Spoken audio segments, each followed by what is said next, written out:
During recent months, the disease known as AIDS has been the subject of scores of newspaper and magazine articles, as well as numerous feature stories on national radio and television. And we'd like to add to that coverage during the next half hour, not only examining the medical details of this ominous epidemic, but the spiritual as well. Stay tuned.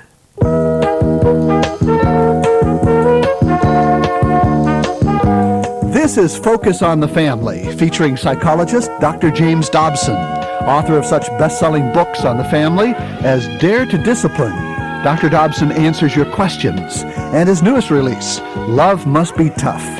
We invite you to stay with us for the next half hour as we focus on the family. And it's always a pleasure to have you with us at the top of a new broadcast week. This is, of course, September the 16th, and during this week, you'll hear such things as an inspiring speech from Skip Wilkins tomorrow, a discussion with Cal Thomas of the censorship of the conservative traditional perspective, at least in the publishing world in this society, and we're going to finish up the week doing some of that fundamental, basic type of work on child raising that we always like to stay close to here at Focus on the Family. We'll talk about something called the Law of Reinforcement on Thursday and Friday. That's the battle plan for the week, and as always, it's a pleasure to have you with us as your schedule permits. Now, you may have noticed in the past few months the growing interest in the disease called AIDS in the media due to, among other things, the Rock Hudson incident. And our staff has been looking into the disease, of course, for some months, as has Dr. Dobson. And what we want to do today is talk to one gentleman from whom we've derived a great deal of information on this subject. We'll be talking to him by telephone at his office in Bethesda, Maryland. I'm referring to Dr. Anthony Fauci, the director of the National Institute of Allergy and Infectious Diseases, which is a part of the National Institutes of Health. He also serves, by the way, as the chief of the Laboratory of Immunoregulation, located there in Bethesda. As I said, Dr. Fauci is waiting on the phone line, Doctor, so why don't we go ahead and get right to the discussion. Dr. Fauci, I think it would be helpful to discuss the legitimate anxieties concerning AIDS as compared with what might be considered to be irrational fears. And to accomplish that, why don't we start with the basics? Let's begin with you just telling us what AIDS is. Okay. AIDS stands for the Acquired Immunodeficiency Syndrome. And what it is a weakening or destruction, actually, of the mechanisms that the body uses to protect itself against infections and to protect itself against certain cancers. The cause of AIDS is a particular virus that is an interesting, unusual, if not unprecedented virus that has the properties of attacking certain cells that are cells of what we call the immune system, namely that very system that I just referred to that's responsible for protecting you against other infections. When you get this virus, your immune system is destroyed, and you get a number of repeated infections and some neoplasms that ultimately can and does kill you. So it's an acquired thing because you get it later on in life. You acquire it. It isn't something that's congenital.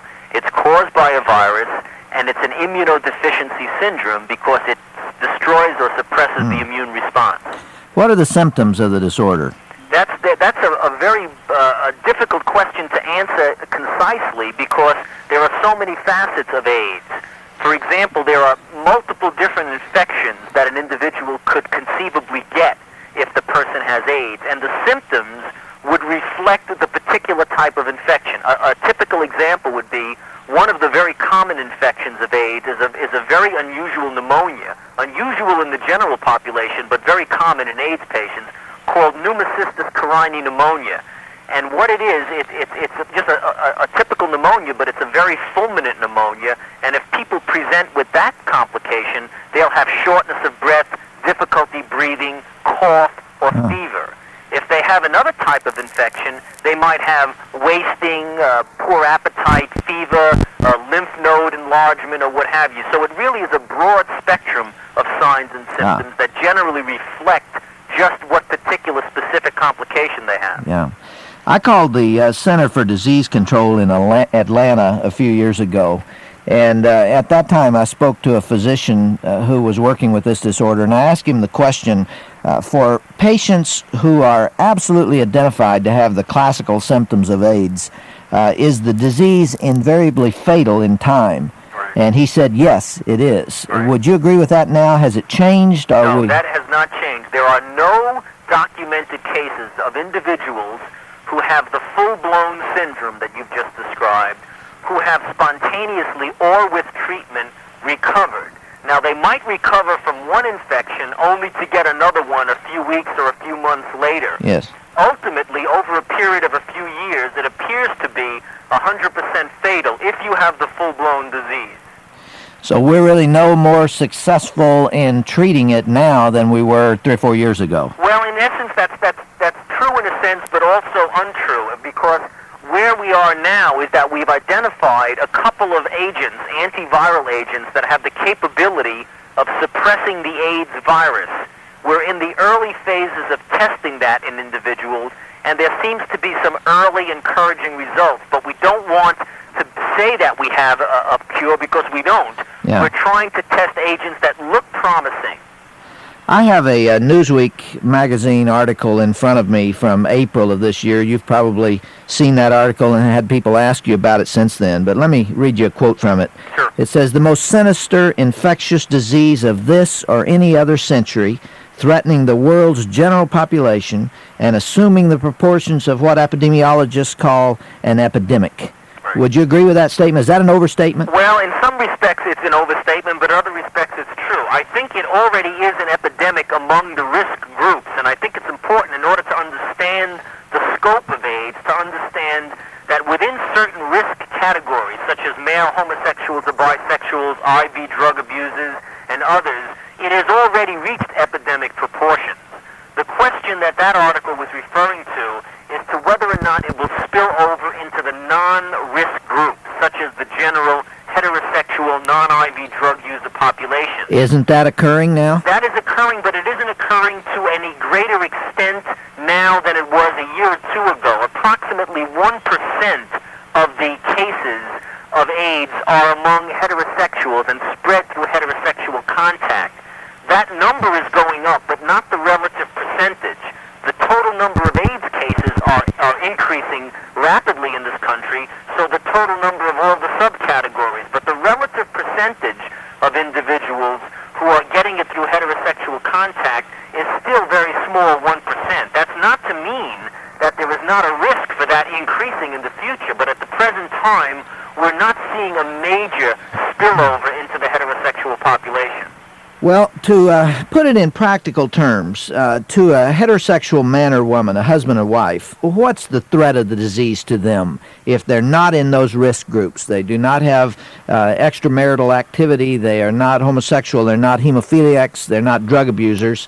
Is there any threat at all to the common man and woman? It's virtually non-existent, and I think that's an important point to make, because when people talk about the possibility of this spilling over into the heterosexual population, or the general population as it were, people get the misconception that a couple that's monogamous, or people on the street, or people you see on the elevator, or people that you get involved with casually or socially, that you can get the disease from that. And the answer is essentially zero. All right, I have an article in front of me here from the USA Today. I know that's not a medical journal, obviously. But the headline seems to contradict that. It says AIDS might be spread by saliva. Right. If that's the case, then an AIDS victim who may not yet know he carries the virus, who works in McDonald's or some fast food chain, might sneeze on a hamburger and spread it. Do you think? I'll tell you why we have very good evidence that that will not happen. And that is, we have now been treating AIDS patients, physicians and healthcare workers, nurses, laboratory people, for the last 4 years. And if there's ever any situation where patients or individuals are sneezing, coughing, or spreading all of their body fluids, it's over the physicians and over the nurses. And there has not been a single case of AIDS or transmission of the virus from a patient with AIDS to a healthcare worker. So that is very strong evidence that the disease cannot be spread by coughing or sneezing or somebody giving you a McDonald's hamburger who has AIDS. As we look downstream then, Dr. Fauci, say 5, 10, 15 years, do you Do you see any possibility of the kind of occurrence that took place in 1917 with the flu epidemic or the other great epidemics of the past occurring with regard to AIDS? I think not, because you see, the flu epidemic of 1917 was a respiratory-borne infection that was able to infect anyone. There was no prerequisite. I mean, there was no particular predisposition that you needed. You could sneeze in a room and infect 15 people in 1 second. That's not the case with AIDS. AIDS is a sexually transmitted disease which is transmitted either by sexual contact or by blood or blood products. If you avoid those means and those modes of transmissibility, you're not going to come into contact with the virus. Huh. Dr. Fauci, I read recently that the Red Cross had been screening the blood that they're collecting, and out of 4 million pints of blood, I read that they found about 5,000 of them that showed positive antibodies for AIDS. Right. Does that surprise you? Does that seem valid? No, not at all. That doesn't surprise me at all, and is very likely valid. We know that there will be in the general population a fraction of 1% of individuals will show up as being positive for antibody. We must be very careful when we say testing the blood for AIDS, because the blood is not really being tested for AIDS. The blood is being tested for antibody against the virus. It tells you nothing about whether the person who donated the blood does or does not have AIDS. AIDS is a clinical diagnosis. This just says that there's antibody, and it had been projected for some time that in the general population there would be a fraction of 1% of the people who would be positive for antibody, and that's exactly what the Red Cross is finding in their broad screening of blood. Is there any value at this time when those of us that are not in a high-risk group go in for a physical exam to ask the doctor for an examination of our blood as well for the AIDS virus? There's no value in that, and I don't recommend it. It just doesn't have that much meaning. It has no meaning, and if there's a very slight chance that it's falsely positive, which can happen, it would do nothing but create undue anxiety. Yeah. So we absolutely do not recommend the use of an AIDS antibody test, screening as a routine test for someone who's not in a risk group. What happens emotionally to a patient who is identified with this disorder? Well, it's a very difficult situation. We at the NIH actually have been treating hundreds of patients with AIDS, so we have a lot of experience both scientifically with the disease and with the patient interactions themselves, and it's a very devastating thing to happen to an individual. Most of the time these are young men in the prime of their life who have otherwise been extremely healthy, who are now faced with a disease that not only has extraordinary physical consequences with regard to morbidity and mortality, but also has a tremendous psychological problem with regard to the stigmata that's associated with it. It's bad enough that they have a physical disease that will likely kill them, but they're rather stigmatized from society because people look upon people with AIDS as almost like leopards. It's very, very difficult for them. So it's not just the disease, but the social rejection that comes with it. Absolutely. Yeah. How about talking about the gay lifestyle and why that contributes to a disease of this nature? Is that something you have the courage to wade into? Sure, and I think there's many misconceptions about that. This AIDS is not a gay disease, and a lot of people think it is. It isn't. AIDS is an infectious disease caused by a transmissible agent, a virus, that happens to be sexually transmitted. Now, when you take a sexually transmitted virus and you introduce it into a population in which there is a lot of sexual interaction among the group, you will see, as a result, spread of that agent within that risk group.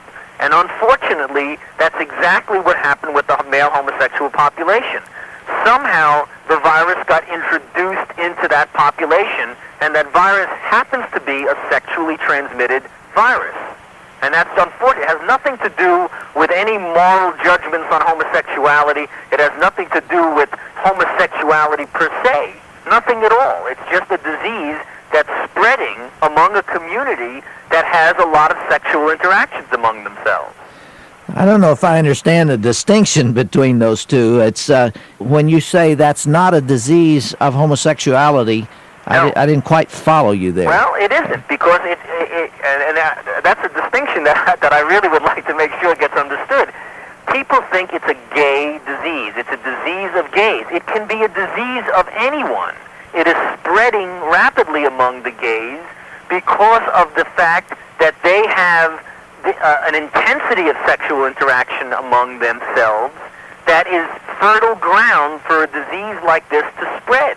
But it isn't intrinsically related to the concept of homosexuality. Why then is it not spreading as rapidly in brothels and among the promiscuous heterosexuals? Because the disease hasn't been introduced in the sense of being interposed into that population.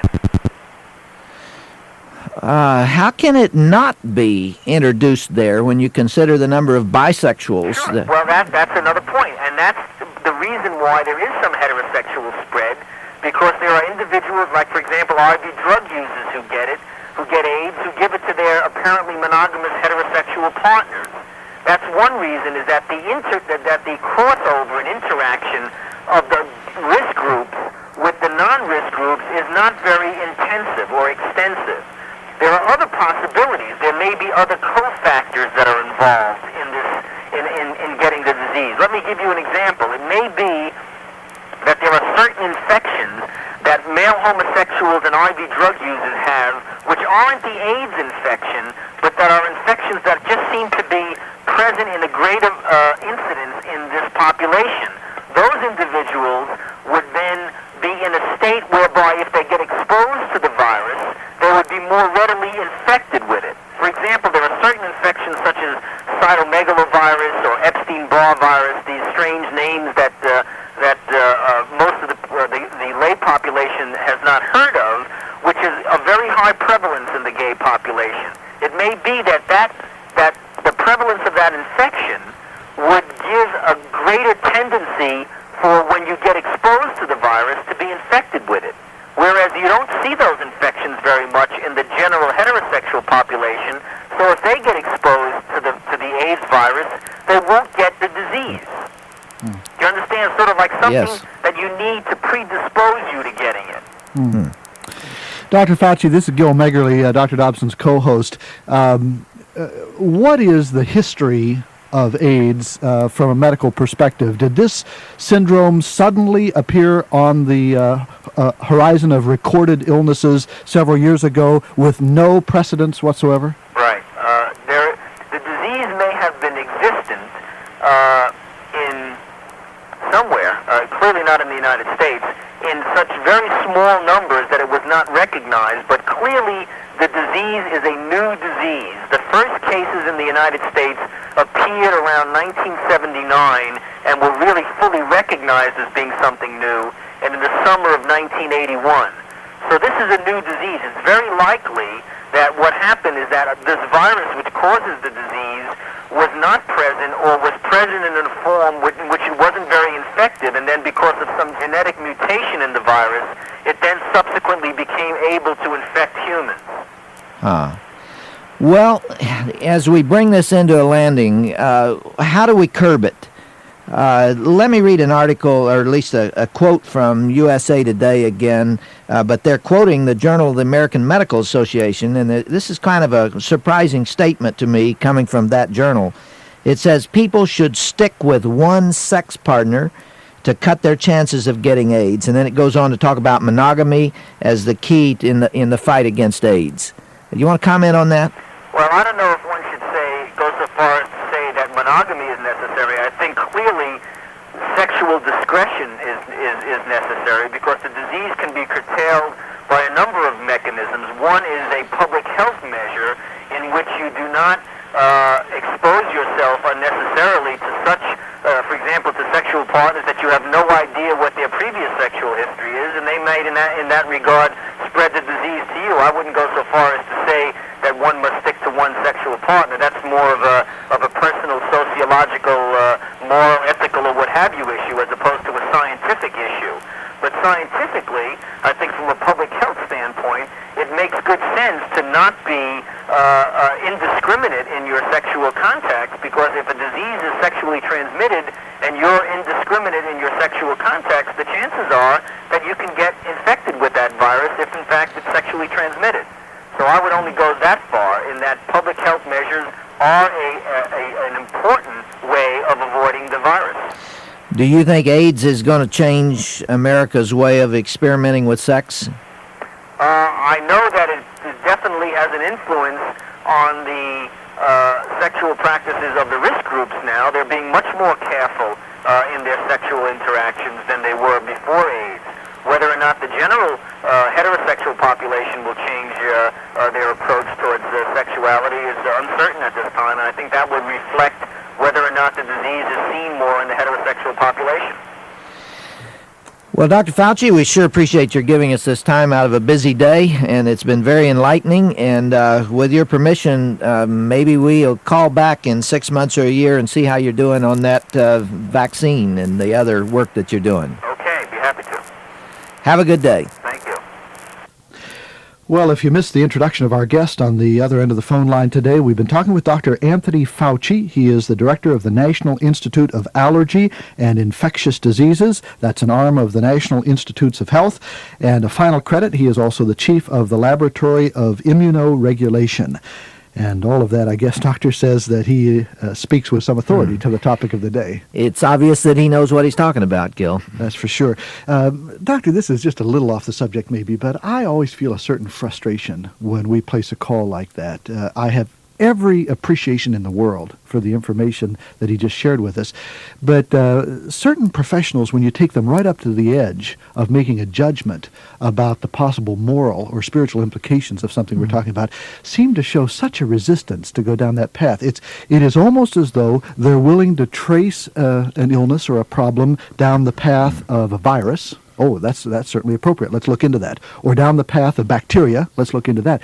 But if you raise the possibility that we ought to look down the path of moral problems or spiritual problems, that is something that we don't want to talk about. I understand where Dr. Fauci is coming from, Gil. I spent 14 years on a medical school faculty, and there's a lot of pressure on a person in a scientific position to be scientific in what he does. And this interview was designed in his mind to deal with the technical scientific aspects of this disorder. But we are not so limited here at Focus on the Family, and I think we do need to deal with that other dimension. That's what I like about what we're able to do here, because it is not unscientific to comment on the spiritual and moral dimensions of a problem the human race finds itself in, and so do it.